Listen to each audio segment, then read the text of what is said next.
A new recording session and episode of the Life Science Get Together podcast, Beginner's Mind.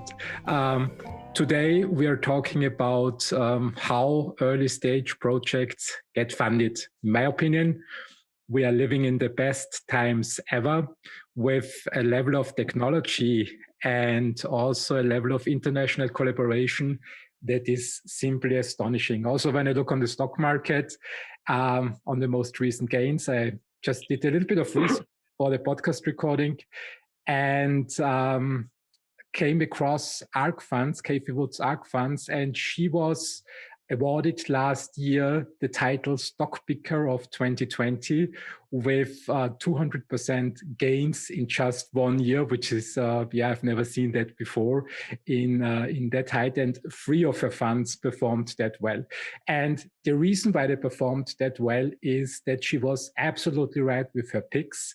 Her funds are basically focused on technology. For example, genomic sequencing is one part, gene editing. We all heard of SARS-CoV-2, I think, meanwhile. And this technology, the pharmaceutical industry, basically makes possible that the industry can develop vaccines in just 1 year. We never had that before. Also, she was right with her digital bets, artificial intelligence, robotics, energy storage, and all that just took off last year, and they expect that it also will continue in the coming years. But the thing is, a lot of this technology starts basically on university level, where the funding is fine. Once the scientific part of these inventions that later on produce tremendous gains, once that is done, we need to move them into companies. And this is the tricky part in the industry. In all industries that are tech focused, nobody wants to fund that because the risk is very high, the rate of failure is astonishing high, and always the question is, how can we solve that? And one program in Europe exists that gives, in my opinion, a little bit support in that field. It's called Horizon Europe. It was called Horizon 2020 or some sort of framework program in the past. And I'm not a real expert in that. So to shine a little bit of light on the funding situation in the early stages of innovation, I asked 2 of my friends and experts in the field to support me and to help me gaining more insight into these funding schemes. And on the show today, I welcome Kimberly Cornfield from the UCL. Hello, Kimberly. Hi, Christian. And on the phone, we have Michael Browne from CrowdHelix, also from London. Hello, Michael. Hello, Christian. Pleasure to be here. Thank you. Pleasure to hear you. Kimberly, maybe we start, and Kimberly and Michael, maybe we start with a brief introduction where you're coming from, who you are, and what organizations you represent. And then we move on to the topic of today. Kimberly, maybe you move first. That's great. Well, thank you very much for having us here. It's always great to connect with you and your network. So I'm head of European Research and Innovation at University College London. So we're based in London, right in the city. Our branding is London's Global University. I'm responsible for our European funded portfolio of research and innovation. We're a very unique team of 15 people that are solely focused on helping our academics access funding from now Horizon Europe. We've helped secure over 400 million in funding just for UCL's part of research funding from this program over the last 7 years. Now with the confirmation that the UK will be associating to the next program. We're getting ready for the upcoming calls, and we have a number of support services that we offer really to help academics and businesses connect and bid together on these types of funding programs. That's great, Kimberly. Many thanks. Michael, what is CrowdHelix? Thanks, Christian. So a pleasure to be here today, and thank you for the invitation. CrowdHelix is a network and a platform-based technology company that profiles organizations and people within organizations and then matches their profiles and linking them to opportunities to collaborate mainly on international large-scale projects.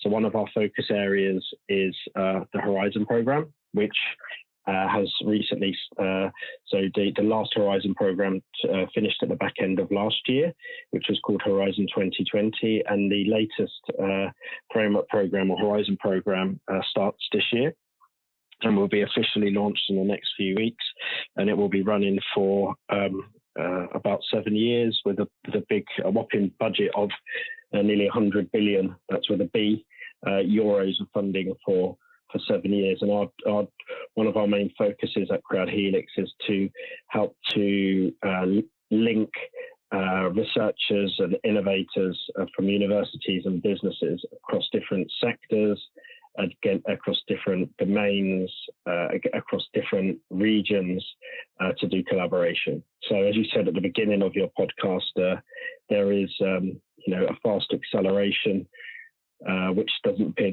it's not going to be slowing down in any time soon, towards enhanced collaboration and open innovation.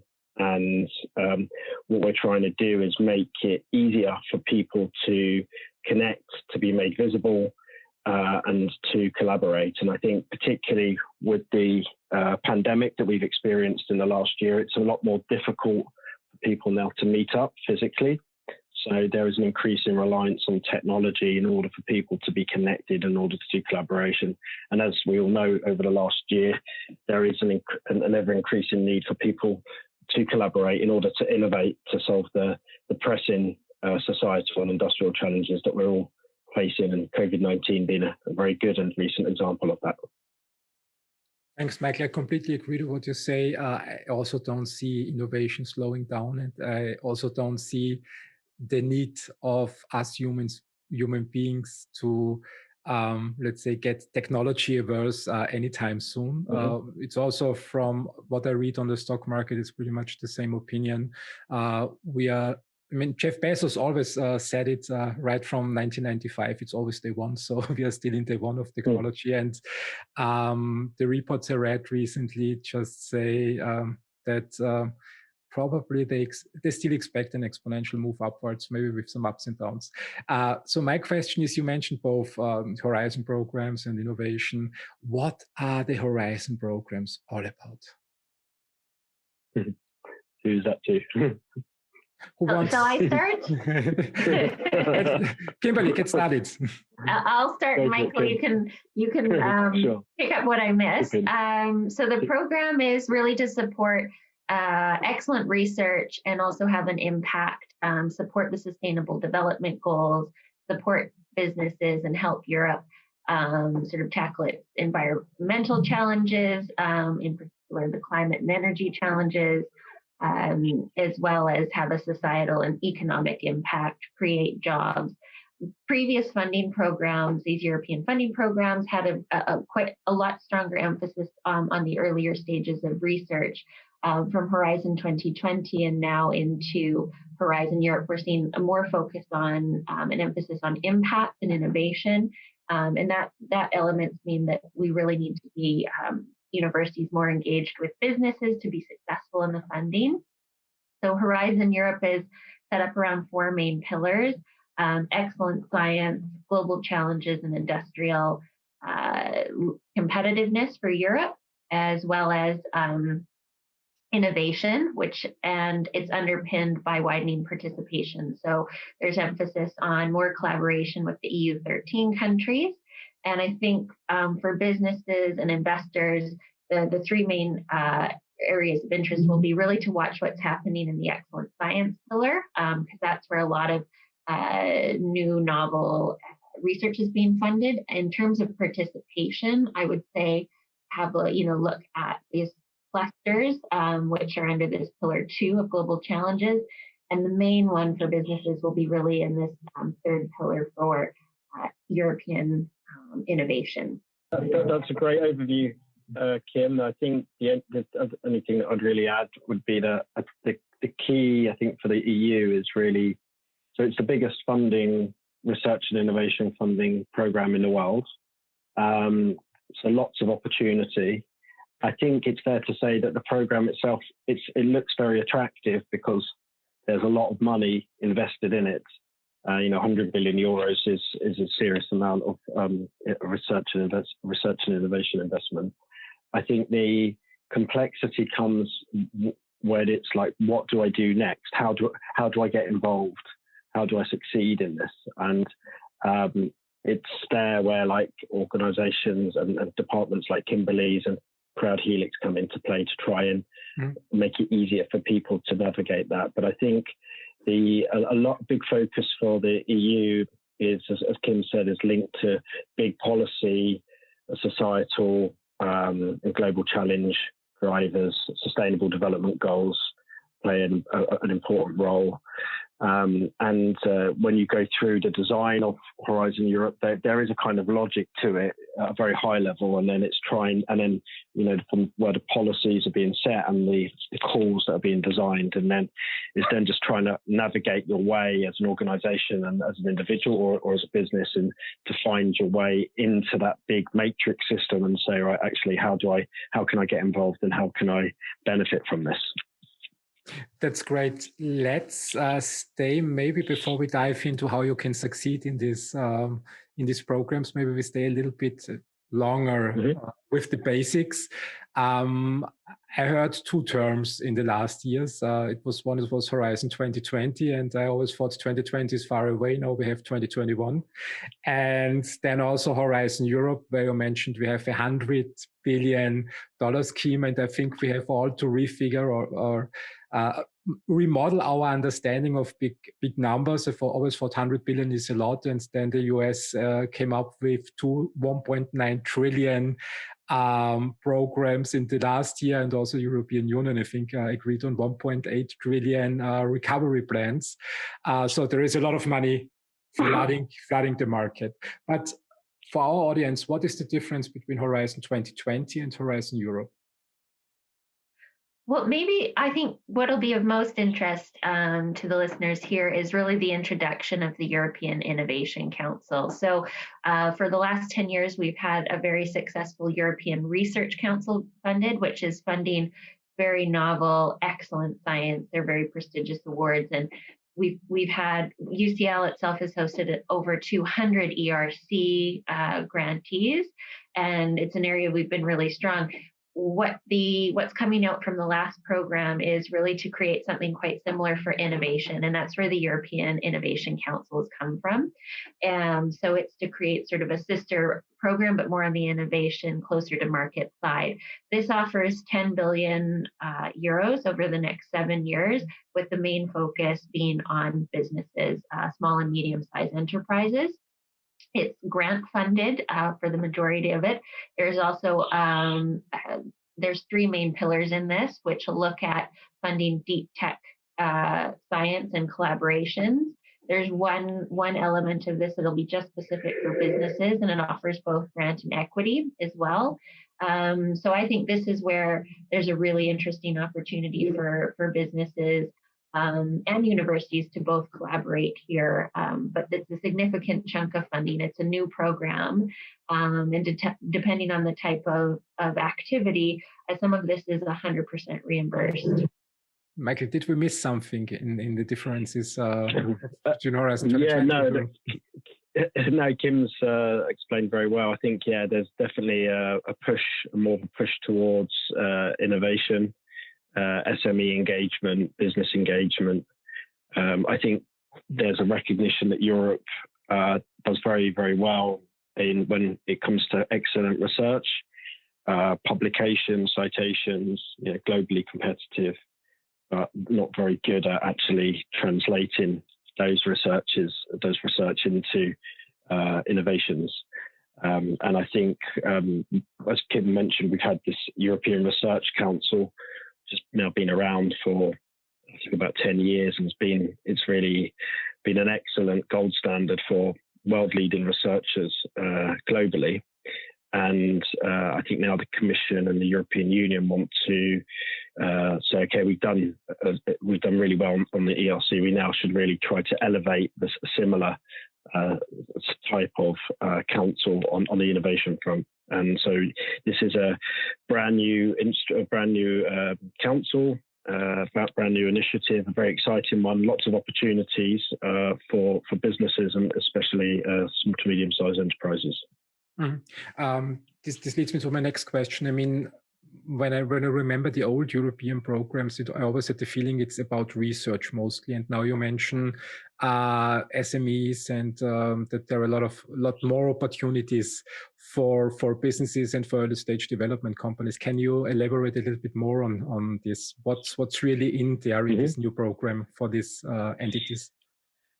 Yeah, I mean, if you looked at the types of projects that were funded 10 years ago, 10 years ago, under the same similar or previous programs, they were typically early stage research projects, quite low level TRLs.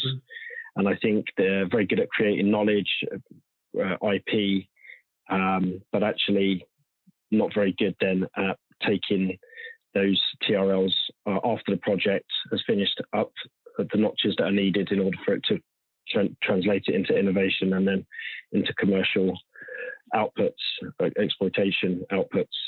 So the Commission and the EU have changed the inception point for most of the projects that are now funded, apart from the European Research Council funded, which Kimberly mentioned, whereby most of it's now people refer to it as a couple of steps to the right in terms of the TRL scales. And I think with Horizon 2020, it had moved a couple of notches to the right. And I think with Horizon Europe, it appears to be another couple of notches to the right. And I think when we look at the types of projects that are being funded, what the EU are now looking at key stakeholders that would be involved in these types of networks. And I've noticed that in the key stakeholder lists for Horizon Europe, they now suggest or require for projects that are relevant to have commercial and financial stakeholders involved in the consortium, so access to private finance, investors, end users. And so they really want to see that projects that are being funded are not just going to deliver excellent knowledge, but also there is an ambition and a roadmap to take what the knowledge that's been created in the project to market, so to speak.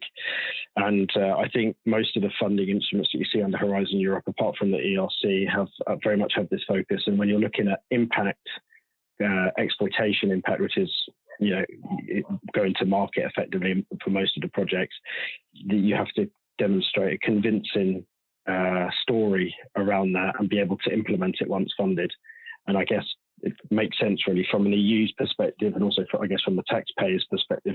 You want to see more impactful projects, being delivered, not just excellent research leading to great knowledge creation, but we also want to see innovations which will be leading to, global societal impacts as well.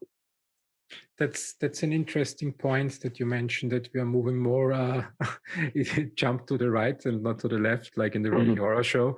So we're moving up the TRL levels, and that means, if I understood you right, that the key success factors are not so much patents and publications.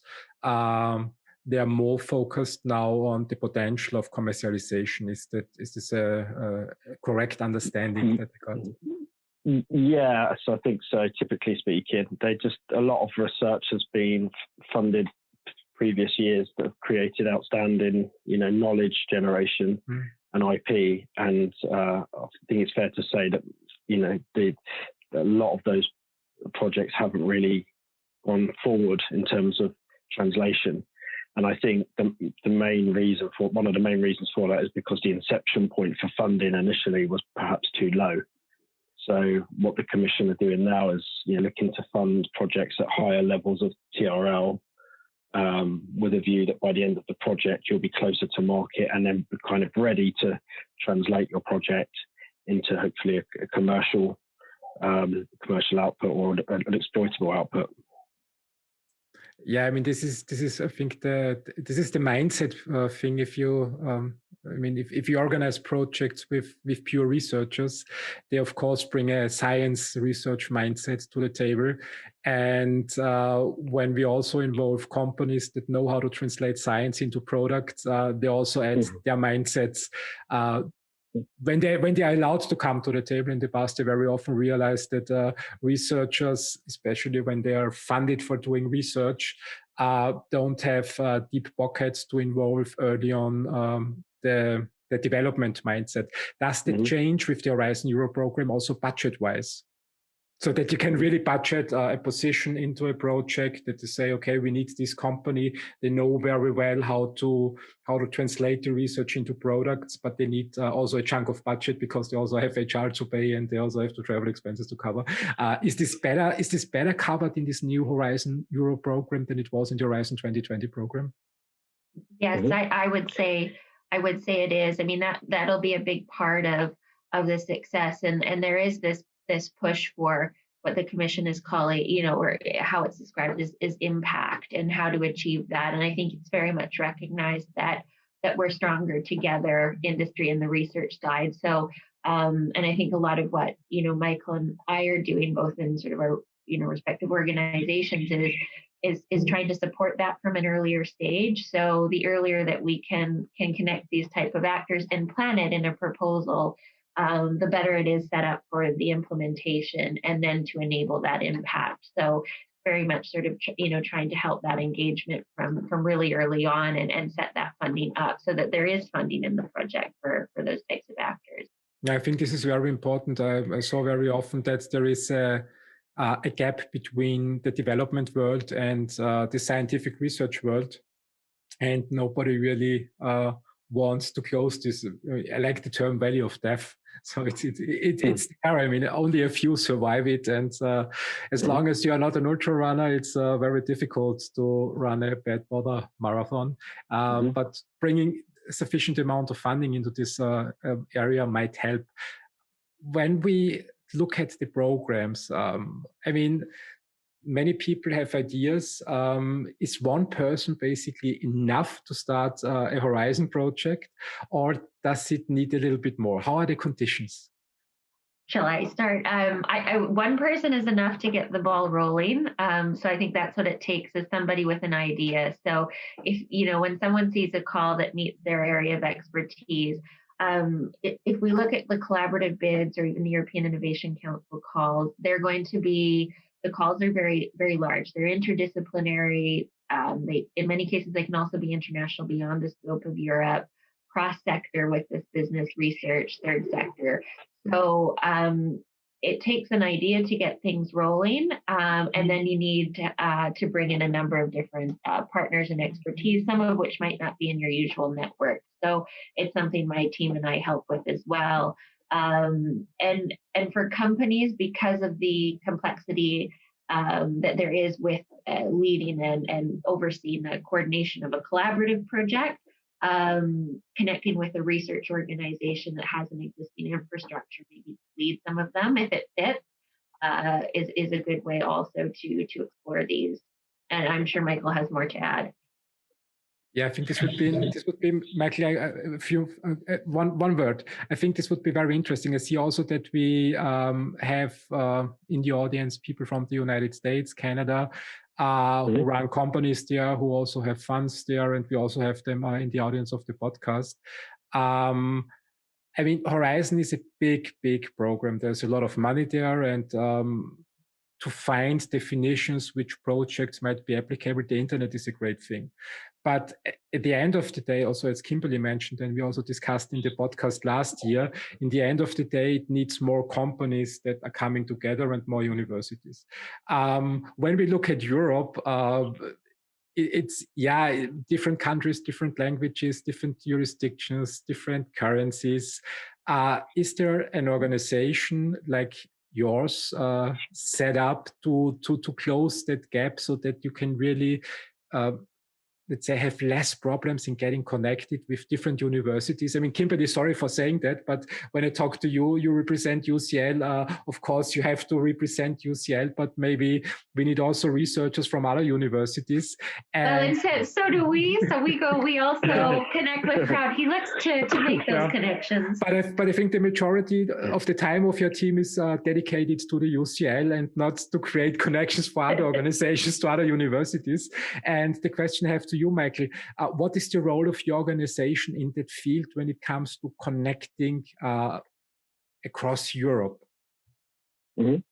Sure. So we do that across Europe, and our ambition, we've started to do it globally as well. But our main membership base is in Europe and the associated countries around Europe. But what our role is really to try and make it, so just going back to one of the points that we were saying previously with Kim, I think one of the big factors for most of the part of Horizon funding is collaboration. And the starting point is, for most of the funding instruments, is international collaboration. And quite often you'll need to collaborate with organizations that are from different sectors, universities and businesses, but also different disciplines as well, working at different TRLs. And even that mixture, even that combination, even if you're one university in London, for example, and you're just building that project in and around London with a collaborative project in and around London or in the UK, even doing that composition is quite tricky, but you'll probably be able to combine it because of your local and regional contacts. But when you have to do that on a European or a global basis, it becomes much more tricky, and it also becomes even more riskier as well, because if you connect with an organization or with a person or business and that collaboration does not work out, then it can, when it takes as one partner or one bad relationship in a project to effectively kill a project. So what we try and do at Crowd Helix is to reach out and connect with the right types of organizations who are successful or have the ambition to be successful in this space. And then we try to profile them in the most appropriate way on our platform, and then use our technology at Crowd Helix and our facilitation work to try to create partnerships that will be meaningful, based on, hopefully surrounded by trust as well, and hopefully that create value, not just for that initial contact, but hopefully beyond that contact to lead to future collaborations as well.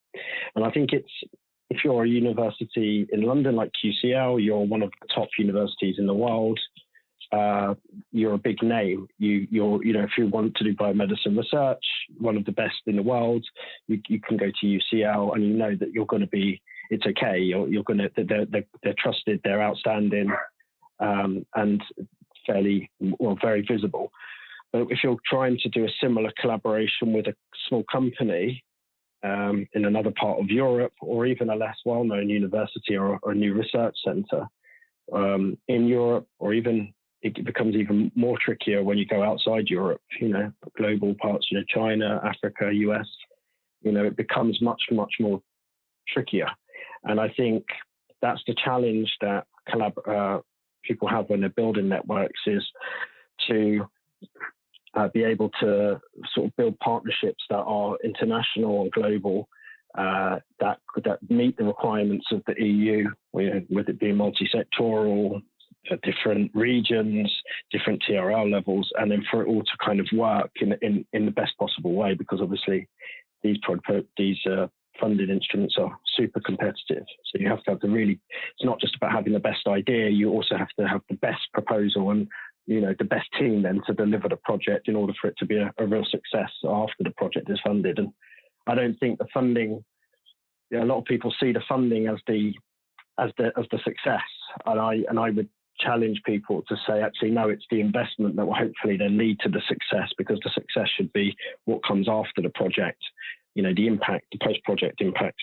And if you don't have the right team, which is a global team that are all pointed in the right direction, and have fantastic understanding and all know what they need to be doing, then it's going to be very, very difficult to deliver those impacts, which are very, very tough, even if you're doing it as a single organization.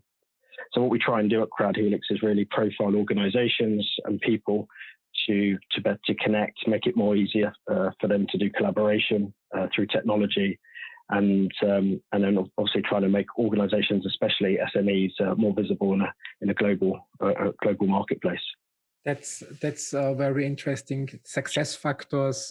You mentioned it at the beginning, and now you mentioned a few again. Maybe we dive a little bit deeper into what makes a Horizon program successful.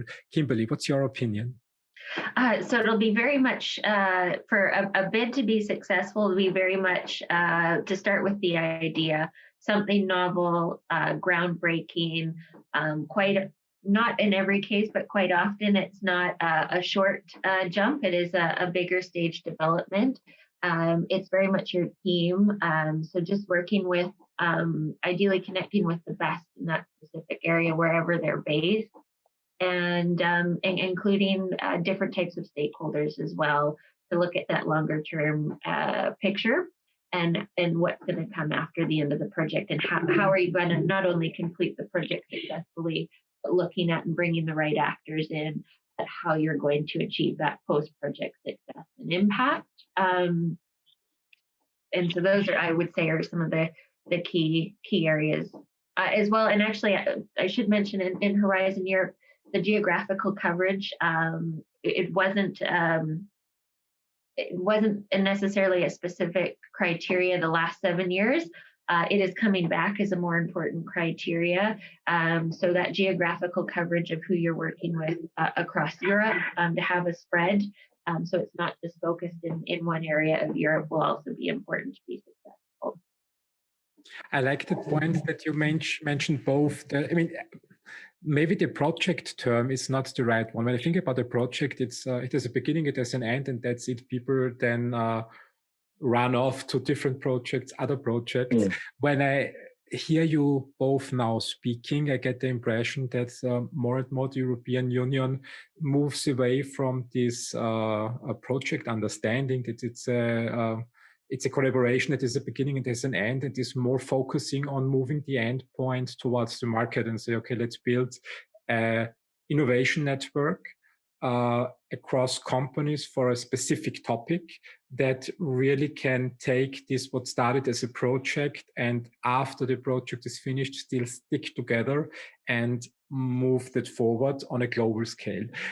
Is this impression right, or are we still in this project world where we can say, okay, 2 years and we are done, and then we can move on and do something else? I think I think that's how it used to be a bit, and there is no disrespect to researchers out there, but there is a tendency for the university sector to see it sometimes like that, like it's research funding to do research, to do publications, and might create some nice IP, and that's it.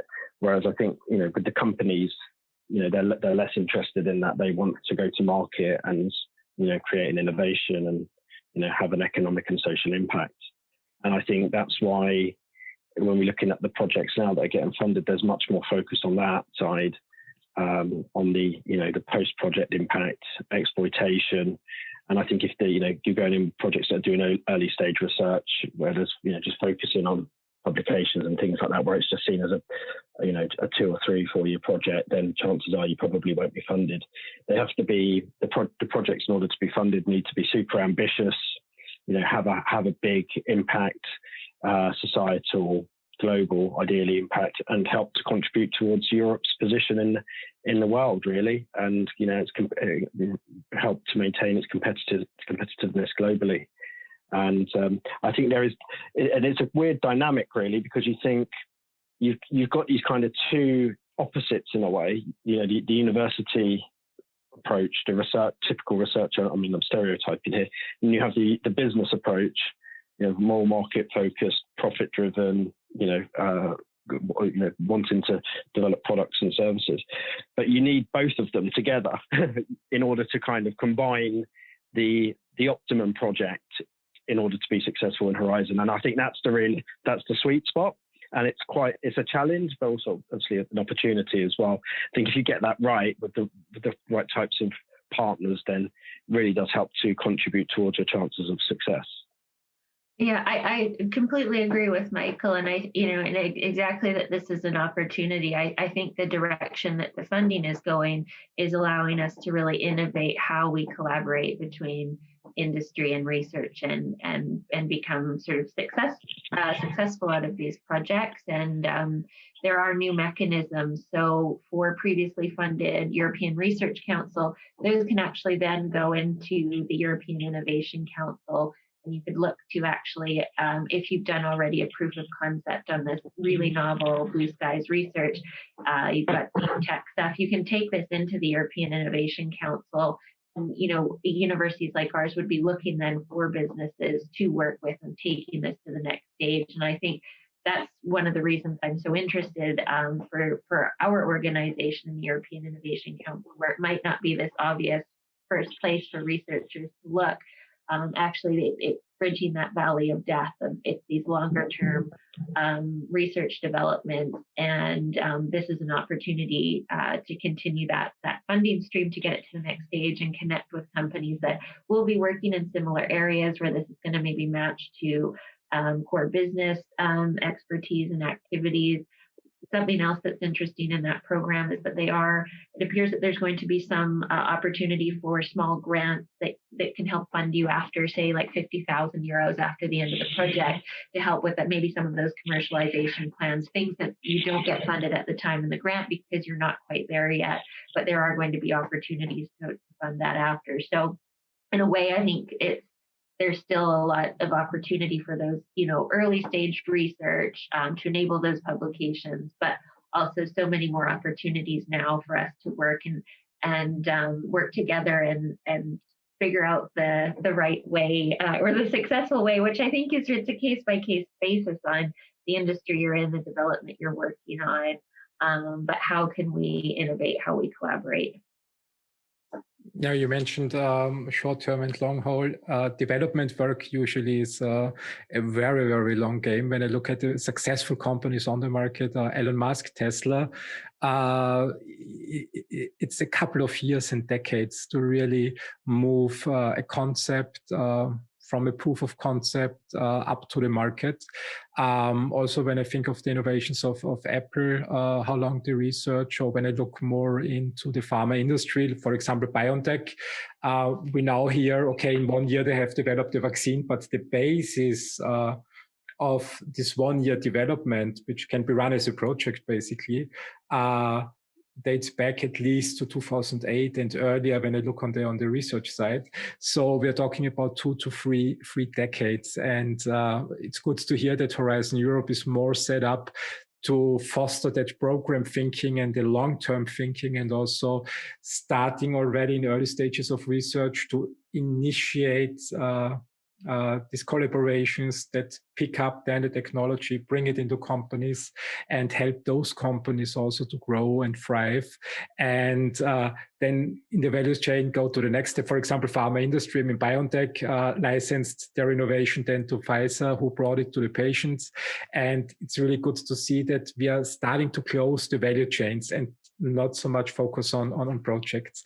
But when I think now to the starting point, we can all talk long about visions, but we have to get started somewhere. And if somebody in the audience now has the idea and says, okay, I want to apply for a Horizon program, where should I start? What should I do? Sorry, you go, Kim. Well, I was going to say a really good starting point, I think, is to reach out to your national contact points. So every country has contact points in different thematic areas for European funding. They'd be able to give you some initial advice. They host events, information sessions. Those are networking opportunities as well. But I also also think it's worthwhile connecting with your local research organizations that are nearby, because likely they'll have a lot of experience. Or even ourselves. So I'm always keen to connect with businesses, just because we've got a team of 15 that are specializing in understanding the program. So we can usually just help direct you immediately, or, I think working with organizations like Crowd Helix, and I might pass it over to Michael now.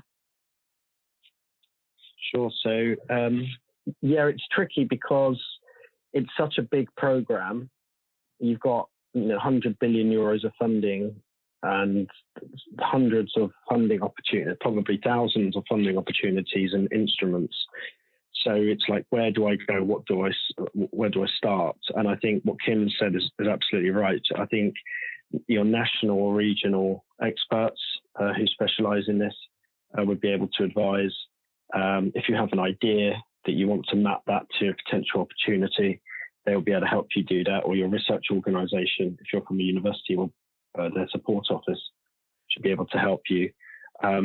If you're a small business and you want to get involved in the big projects, my advice, typically speaking, is to try and participate to begin with as a partner. I would advise against coordinating these projects to begin with, unless you're really committed to the bid and you fully understand what it involves, because it's a huge amount of work for any companies, especially if you're doing it for the first time. But I think without the pitch here, the sale for Crowd Helix, but organizations like Crowd Helix, and there are other types of platforms like that, can help to profile organizations, small businesses, and help to connect them to emerging networks that are evolving in response to these future calls. And I think that's the easy way in, I think, because it's much easier partnering in a project if you're an SME and you're providing some form of demonstration or validation or technology development, but it's focused on what you do as a key competence in your business. And you could maybe team up with an organization like UCL that may want to coordinate and do a lot of the heavy lifting in the proposal development and project management. And that's a great way to get involved to begin with, and then get to understand the program, the expectations, what success looks like, get to build your own network in that space as well with winning partners, and hopefully get introduced to other winning consortiums. And then that can lead to future collaborations in that space in the future, hopefully.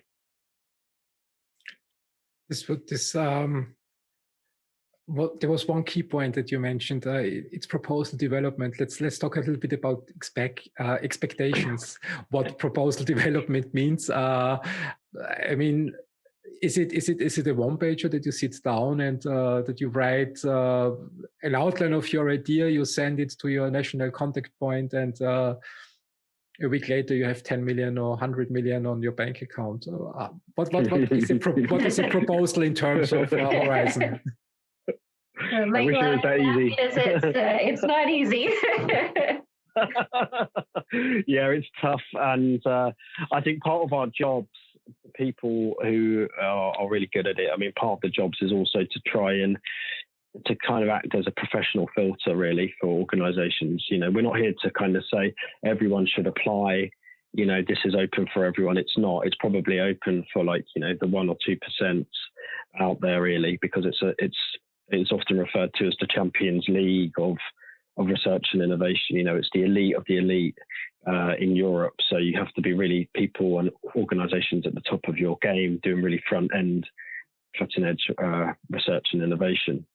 And I think if your people have an outstanding idea, really cutting edge, if you're going in as a company direct, like to the European Innovation Council, I would suggest working with experts who specialize in doing the writing for that. Because if you're a company, especially if you're a small company, you don't want to spend 4 months of your top, or 5 months in preparing the proposal, which will just take you all away from your core business.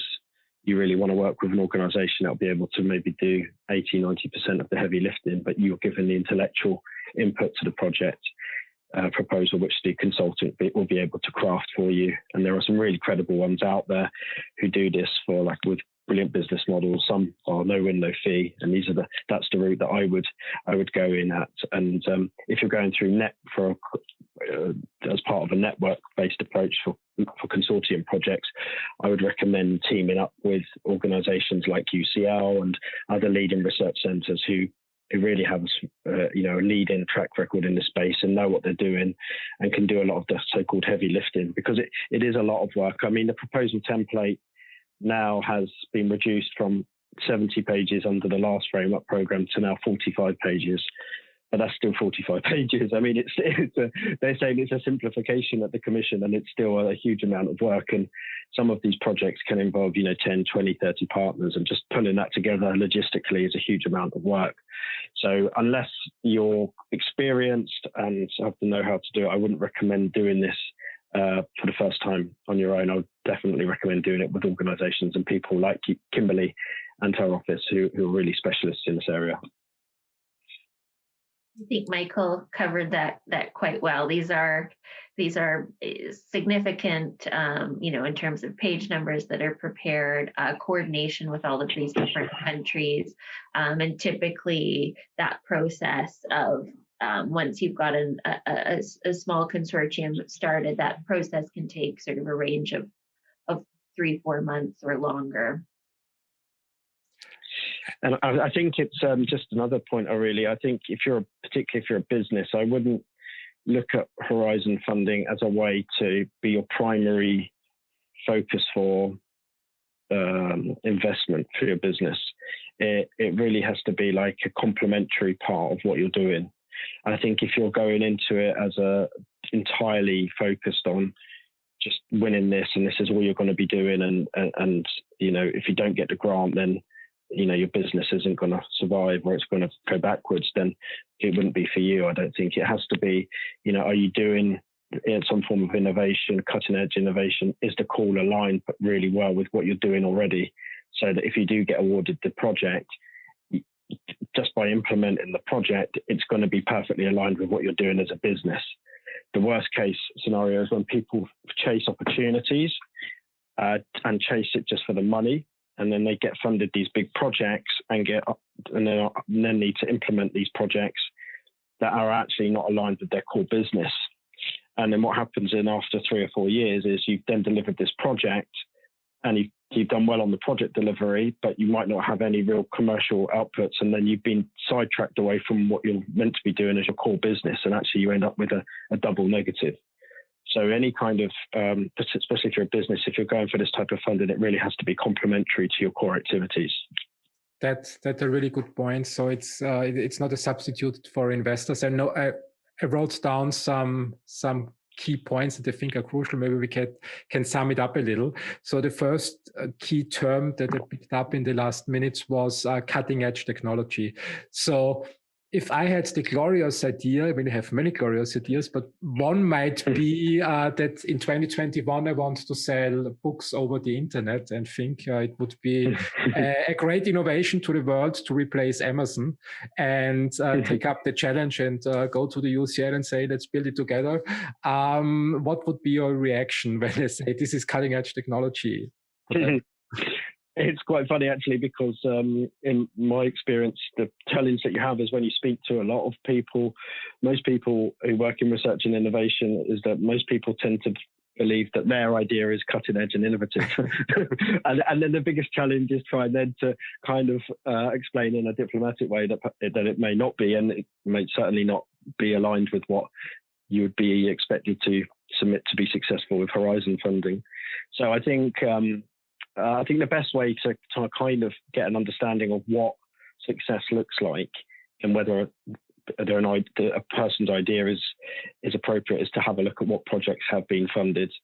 You can have a look on the European Cordis website, and Kimberly will be able to provide information on this from UCL's perspective as well. But a lot of this data is open data, and if you're doing a proposal in a specific area, you can type it in. You type in Cordis, CORDIS, and then portal, and then type in.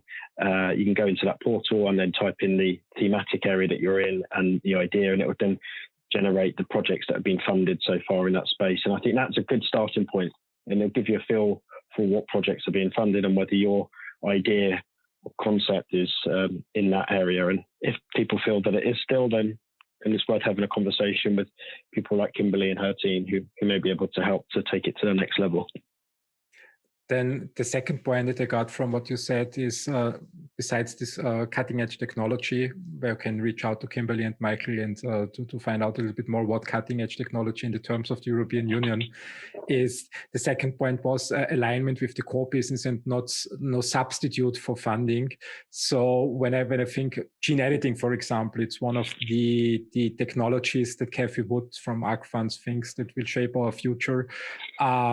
When something evolves, so would that be an appropriate approach? So when something evolves out of a research organization or company like CRISPR technology in the United States, to say, okay, we made this innovation and we're in the process of seeing that there is an additional potential, but it's so early that we really don't find funding for it. Would such an idea in the terms of gene editing that evolves out of a company something that can be pitched to the European Union?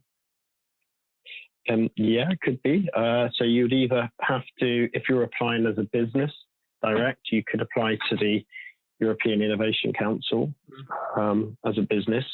If you were going to go in as for a project, like a consortium, network-based project, then you would have to align it with what we call a call for proposal. So these are policy-driven tenders, basically, ranging across all the main sort of societal and industrial leadership pillars, health, energy, climate. And in each program, you will have calls, and you may have one for health and gene editing, for example. And then if there is a call in there on that and it aligns with your idea, then that's a great opportunity potentially. And then you may be able to form a network around that. Thanks, Michael. It was, I think, 14 years ago, there was also the idea to apply for a European Union grant. And you mentioned proper proposal management before. So the idea back then was, we hire an intern, and she or he, depending on who comes, 25 years old, no experience, should write a proposal, and we are fine with that. Is that the right approach, or should there be more emphasis on getting really an organization into the application process already, who understands how this works in the European Union? How complex is this proposal management? Is this really the third success factor? I would recommend, as Michael mentioned, particularly for SMEs and maybe that are looking at the European Innovation Council, there are some experts that do help write these and improve the chances of success. In terms of this sort of pillar 2 and the research innovation and these clusters funding around global challenges, universities have a lot of expertise. So we developed, for example, at the start of Horizon 2020, a proposal development service just internally, even to help our own academics lead. And then it's something that we've developed to offer out when we're partnering, and there's other leads. So we partner with other EU offices, combine expertise to support the proposal development from an early stage. And so, working with a research organization with a track record and an academic too. So typically, say for what's called the clusters, this pillar 2, those that would be leading would be need to be quite experienced. It isn't something that would be jumping. I wouldn't advise jumping into writing a bid without much experience. At least having partnered in these types. So definitely encourage working with experienced researchers, with their teams, and then in terms of companies as well, for SME support, there's consultants out there as well. And the fourth point that I noted down was that it really is a team game. So it's not one organization that applies for a grant. It really means that more organizations, ideally leading research organizations from Europe, collaborate to move the technology forward. Is that the right understanding that I got? Yeah, I would say it's very much a team effort because of the complexity of the challenges that we're addressing. So it's novel technologies to address, major health challenges, both communicable and non-communicable diseases. We've got the climate challenges, energy and the impact on cities. So it's I think given the scale of the challenges, that's another aspect of why it does need to be very much team focused, international, cross sector. So this were, my opinion, the four most important points. I think everybody who thinks he's the elite of the elite should really go for that. It can help a lot. So I saw successful projects really moving forward thanks to this program that otherwise wouldn't have gotten funding early on and became a success later on. When we look a little bit in the future, and I mean, Kathy Woods with her ARC funds has these reports that she issues annually. It's Big Ideas report, and there her research team elaborates what happens in the next 10 years.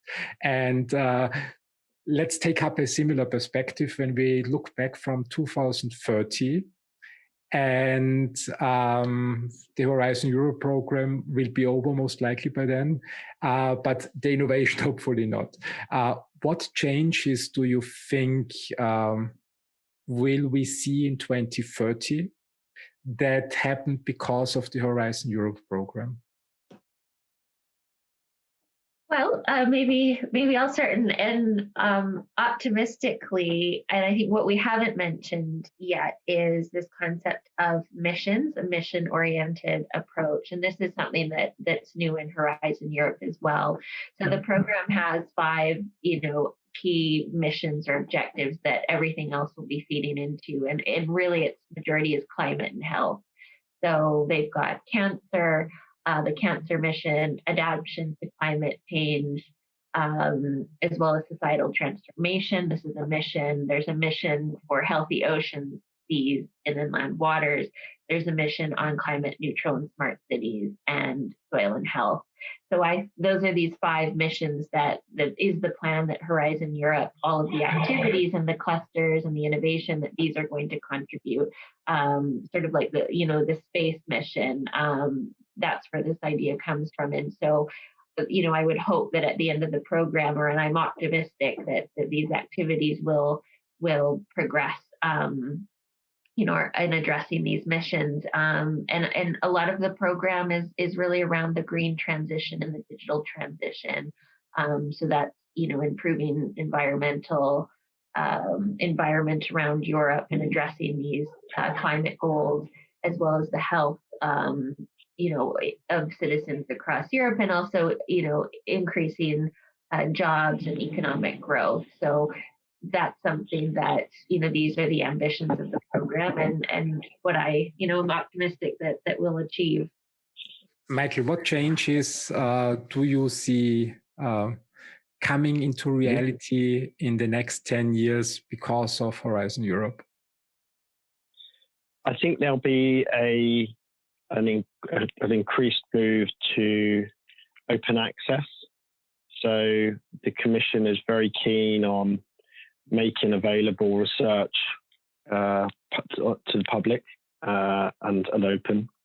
And this is becoming, obviously, research and publishers. That domain area has been unchanged for decades, and this is a work in transition, and the Commission are very keen to see this step change happen, and Horizon Europe is very much focused on that. And I think by the end of Horizon Europe, we will see hopefully a different mindset to open access for research results that are funded, and also for scientific publications, and access to research, excellent research that quite often sits inaccessible in universities. And then I think the second thing is just a real acceleration towards technology, and robotics, AI, big data, and I can see all these DeepTech underlying drivers really feeding into all these big themed areas that Kimberly mentioned, health and climate and the green transition, and really completely changing the way that we work and collaborate, both logistically, operationally, but also in the types of projects that we are delivering. And I think it will, we've seen a real step change in the projects that are funded now compared to 10 years ago. And I think that will continue to accelerate even further and faster by the time 2030 comes around. Kimberly, you seem to want to add something. No, I was thinking, and I just think, as Michael mentioned on collaborations, I hope that we do figure out and come up with new ways to successfully collaborate between these different actors of universities, of investors, because I think there's also it's these technologies and the development that's coming is something that'll be interesting for investors to keep an eye on, and building those links as well. So how government, how universities, how businesses, how we all come together, and we've got the next 7-10 years and this funding in the next 7 years to come up with new ways of working together and creating this type of impact. Yeah, I agree with that. I mean, I think the only organizations that can solve the world's problems that we have currently are SMEs and research organizations, and with the support of investor and the government. And I hope we bring the right parties together. I mean, the world is dynamic, and the changes are so quick that I don't think any human being alone can make the right decisions alone. So helping people and giving them money to start working on solving problems, and if they really hit the right nail on the head, support them further to move forward, but drop the other projects that are working in the wrong direction. When we really see that kind of flexibility also coming to Europe, which I think we are not really there yet in this market thinking, but then I think I see it prosperous, so I see it moving forward. Kimberly, Michael, did we miss anything in this episode?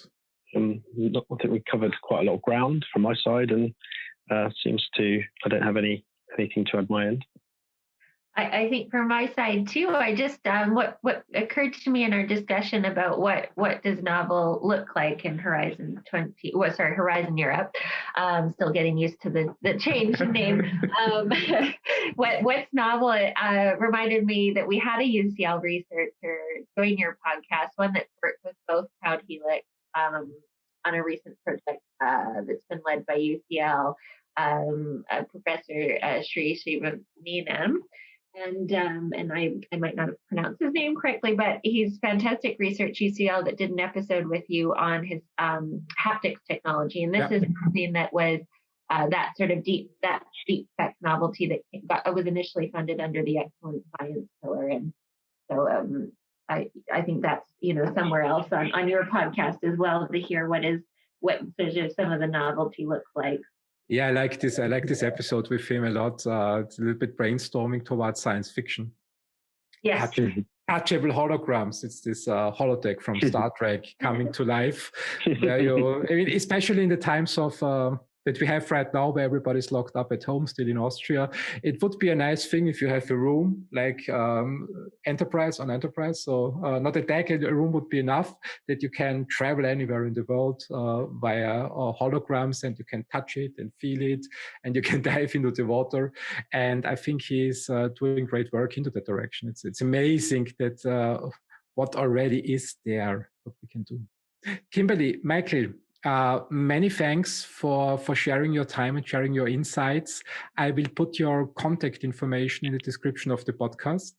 And everybody in the audience and who listens to the episode later on, I think can feel free to click on your LinkedIn profiles, drop you a message, and you can take it up from there. Thank you very much for today, for sharing your insights. Thanks very much. Thank you. Have a great day. Bye. You too. Thank you. Cheers. All the best. Take care. Bye-bye. Thanks for listening. Please share the podcast and make sure you've subscribed. Have a great day.